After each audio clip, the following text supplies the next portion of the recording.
बार दोस्तों भगवान बुद्ध इसी गांव में उपदेश दे रहे थे और वे क्रोध और शांति के ऊपर उपदेश दे रहे थे।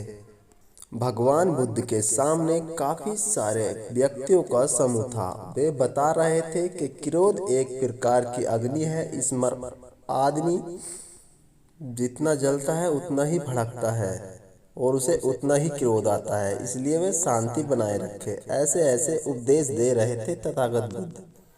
क्रोध करना दोस्तों ऐसा होता है कि आप जहर पिए और आशा करें कि सामने वाला मर जाए। क्रोध में आदमी दूसरे का नुकसान करना ज्यादा रखता है, लेकिन दोस्तों इस स्थिति में आदमी दूसरों से ज्यादा अपना आप ही भयभीत रहता है।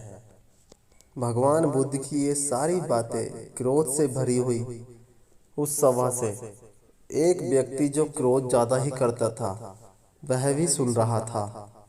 उसे क्रोध में कही गई ये सारी बातें बुद्ध की कोई भी अच्छी नहीं लग रही थी और उसे भगवान बुद्ध पर काफी गुस्सा भी आ रहा था। वह सोच रहा था ये किस तरह का शिष्य अपना रहे हैं। बुद्ध प्रवचन क्रोध पर दे रहे थे, लेकिन उनका चित्र एकदम शांत मौन दिखाई दे रहा था। वह भगवान बुद्ध को शांत देखकर और भी क्रोधित हो उठा। अपनी जगह से उठने के बाद वह व्यक्ति भगवान बुद्ध के पास आता है और उनके मुंह पर जोर से थूक देता है। यह देखकर सभा पूरी अचंभित हो उठती है और पूरी सभा भड़क उठी। लोगों में अफरा तफरी मच गई थी कि इसने तो हमारे गुरु का अपमान किया है। लेकिन बुद्ध अभी भी शांति बैठे हुए थे। भगवान बुद्ध ने अपना चेहरा पूछा और उससे पूछा कि तुम्हें और भी कुछ कहना है। यह बात सुनकर वह व्यक्ति बिना कुछ कहे वहां से चला गया। बुद्ध के शिष्य इस बात पर काफी क्रोधित हुए और उसके शिष्य बोले, भगवान आपको गुस्सा नहीं आया? उसकी हिम्मत कैसे हुई आपका तिरस्कार करने की? भगवान बुद्ध ने बड़े ही प्यार से अपने शिष्य को समझाया और कहा, वह व्यक्ति बहुत ही परेशान था।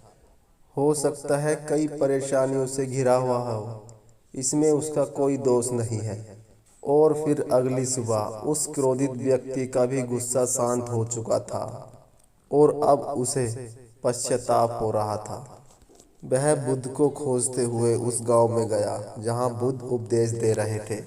वह व्यक्ति बुद्ध के चरणों में गिर पड़ा और रोने लगा और उस व्यक्ति ने चरणों में गिरने के बाद कहा कि आप मुझे भूल गए। मैं वही दुष्ट आदमी हूँ जिसने आपका तिरस्कार किया था।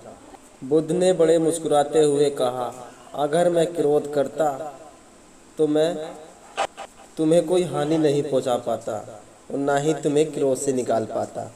हर बुरी घटना को याद रखा जाए तो जीवन और भविष्य दोनों ठहर जाएंगे और दोस्तों परेशानियां बढ़ती ही जाएंगी। तो दोस्तों भगवान बुद्ध की कैसी लगी है कहानी आपको जरा सा भी छुआ हो तो प्लीज़ मेरी वीडियो को लाइक सब्सक्राइब जरूर करें।